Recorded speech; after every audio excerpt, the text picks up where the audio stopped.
Hello all, this is the Owl, and today, to give us a short break from the abyss, we will be tackling another patron request. Horror really is such a fascinatingly diverse genre, going from this all the way up to, well, this. But one subgenre within it that is both odd and surprisingly common is, now what would you call this? Hellbilly? Hillbilly horror? Deep woods horror? Captain Apron's superfun chainsaw times? I don't know. But there are plenty of examples, with their key themes being evil, cannibalistic hillbillies, genetic mutations granting a reasonable facsimile of superpowers, and just being slightly more explicit and mean than your average horror fare. Oh, and weird sex stuff. Lots and lots of weird sex stuff for some reason.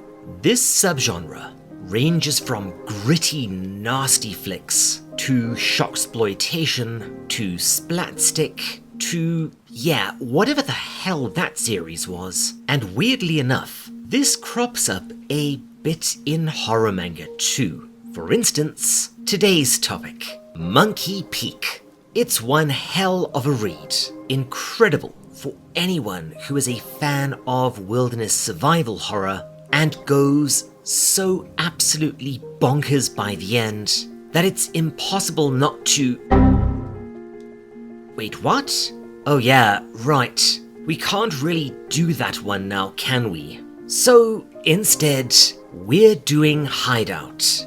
Oh, don't you worry. This is a legitimately good one. Penned by the surprisingly prolific Kakizaki Masasumi. Yeah, try and say that 5 times fast. And honestly, I should really check more of this guy's work out. Because, well, Hideout kicks a lot of ass, becoming a minor cult classic in Japan, and has fortunately started to get more attention in the West. And, of course, I will say right off the bat, as always, go and buy this thing if you want to see the entire story, the uncensored nasty stuff, and of course support the industry. Because these are not deep dives. They're kind of their own thing. Although, if you want to see a deep dive of Hideout, well, let me know in the comments.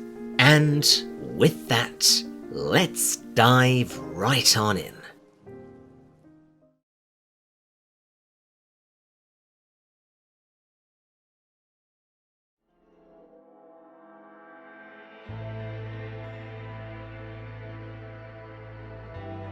Our story opens in medias res, on a pretty creepy little full-color sequence, showing a bloody figure tied to a chair, pleading for his life as a thing with horrible, bulging eyes, stares out at him from the shadows.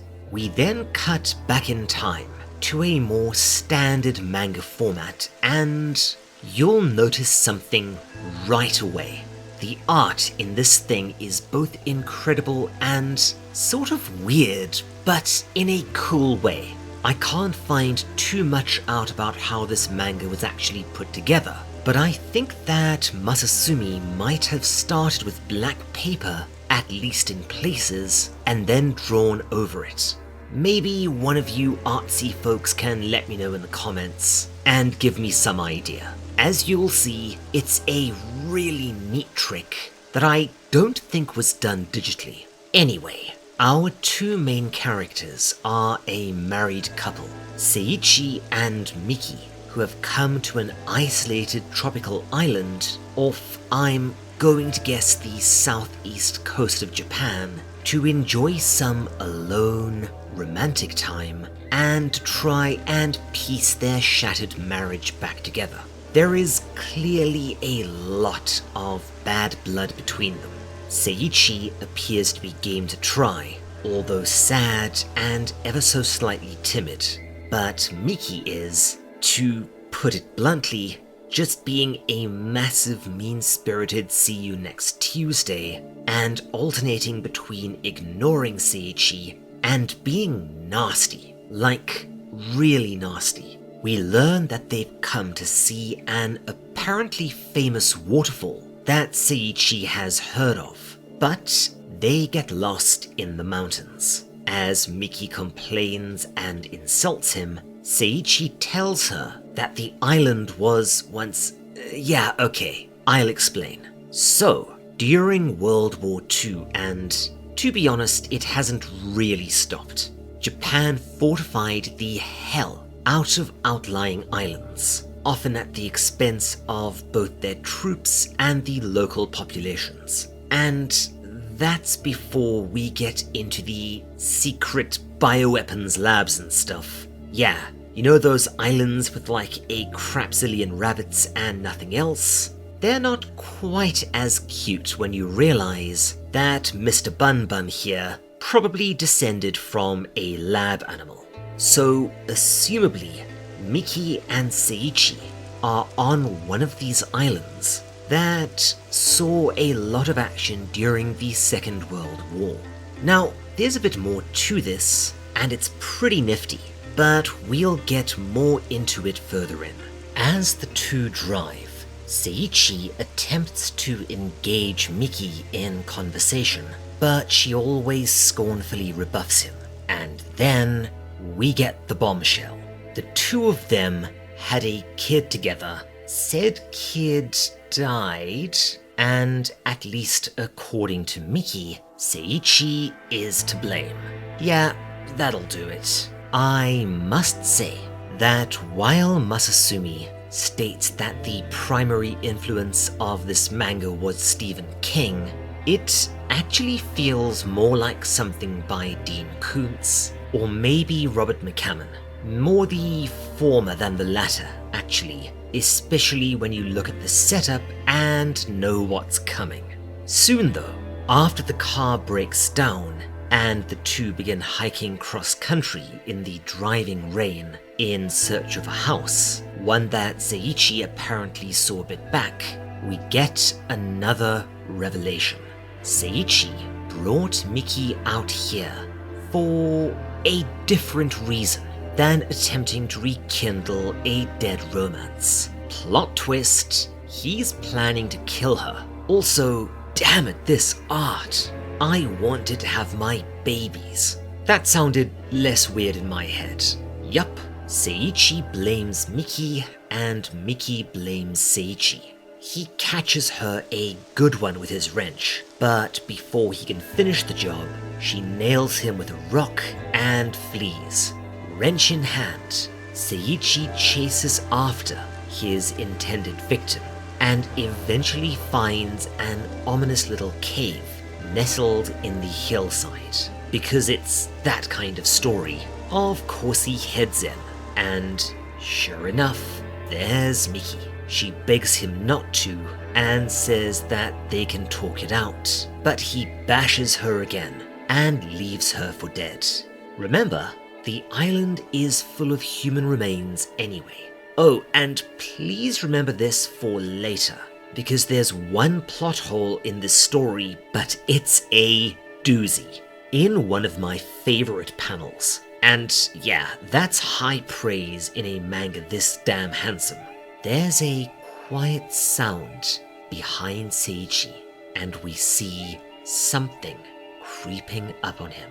Well, there's my nightmares for the night, thanks for that. It turns out that the eyes belong to this creature, and soon, Seiichi gets lost in the tunnels finding, oh, that's not good.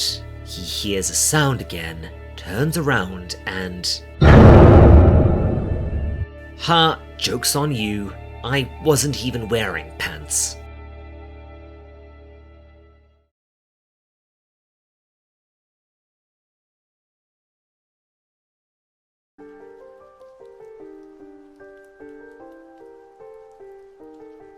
The thing with the machete is a creature known only as the Old Man, with the other thing being called the Boy. I think the implication is that the Old Man, and by proxy the Boy, were mutated and I guess preserved by whatever chemicals are left on the island. The Boy was conceived with, yeah, okay, now we are entering spoiler territory. But as I mentioned before, the Old Man and the entire setting of this story is actually really interesting if you know a thing or two about Japan. As expected, we learn later that the Old Man is a soldier from World War II. Again, did the chemicals preserve him? I honestly don't know, but I also don't care. Who was assigned to guard the island, but was never relieved. And yes, I'm sure anyone who is a fan of Archer is jumping up and down right now, excitedly waving their hands. Because you're right, this is a direct reference to the same thing as that episode. The fascinating and bizarre case of Hiro Onoda, a Japanese soldier who was found still defending an island about 30 years after the war ended and refused to stop until he was formally relieved in person. Yeah, give this one a Google, as it's both one hell of a story and also one referenced all over the place. Anyway, having gone from hunter to hunted, and yes, I often think that this genre of horror should be called Schadenfreude horror, Seiichi blunders into a strange hatch and an eerie stairwell leading down into a bunker or a military complex of some kind, but gets knocked out and captured. In between all of this, scattered over the length of the manga, we do gradually learn the truth of what happened between Seiichi and Miki and their kid, as well as what led Seiichi to try and murder his wife. Miki wasn't the nicest person, a domineering housewife who basically kept Seiichi as her timid, slightly subservient but dutiful author house husband as well as provider. While they did seem to love each other at least somewhat, Miki took him for granted, spending inordinate amounts of money on luxuries and designer items. I guess she believed he was earning a lot of dosh, not knowing that he was struggling to sell his latest stuff. And this might be because Miki's entire family are materialistic, greedy douche nozzles. One day, Miki went out, leaving Seiichi writing at home with his earbuds in to watch the kid. Seiichi, not hearing her leave, didn't know that Miki was out or that the kiddo was unsupervised, and come on man, their young son falls to his death out of the open window. Thank you so much for that, Masasumi. Seriously, dude, just no one likes dead kids. Well, okay, but no one else. Miki and her family blame Seiichi for not watching him. Seiichi blames Miki for not telling him that she was going out, and thus he had no way of knowing that he needed to watch the kid. Okay, so I think Masasumi is trying to make us think that both individuals are at fault here, but no, sorry. If your husband is working and you're going out, you have to tell him to watch the kiddo, and if he is working, make sure that he heard you. And yes, this is another horror story that could have been prevented entirely by the characters exercising one iota of common sense. And yeah, as you would probably expect to happen, their marriage melted down from there. Miki became extremely emotionally abusive to Seiichi, and he fell deeper into a depression, eventually going to her jerk-ass family to try and sort out a divorce. And no, I am not even going to touch on divorce and how compensation payments work in Japan. Suffice to say that if her family wanted to take everything he owned and put him in lifelong debt, they very much could, and they intimate that they will. Very happily. This is when he forms a plan to murder Miki and then murders her family before they leave. What? Yeah, this is the plot hole I mentioned because I thought you were trying to not be caught, which is why you took your wife to this weird island. Yeah, honestly, I love this story, but I have no idea why this is like that. Regardless, back in the main story, things progress at a fairly decent clip. We get some twists and turns, some messed up things happen, and then some, well, even more messed up things happen. Oh, and slowly but surely, the manga goes completely bananas, but it's a horror manga, so duh.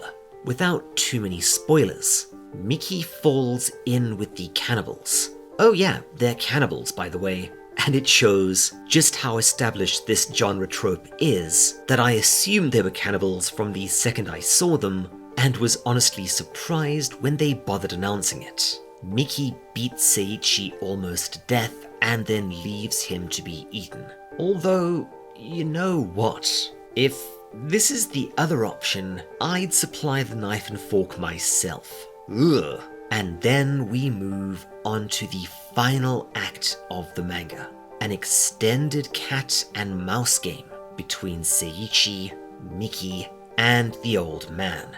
That, oh boy, does this one go places. Again, there's no way I'm going to spoil this, but I can promise you that you are not going to predict how this one is going to end. Snooker Loopy does not even begin to do it justice. Although, again, I guess that Bugnut's crazy endings are also par for the course within this genre, and this is one you're not going to forget anytime soon, even if you want to. Especially if you want to.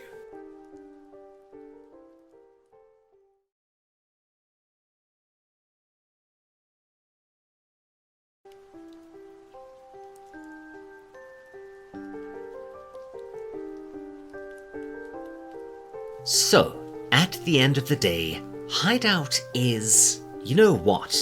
I would honestly say that this one falls under the heading of must read.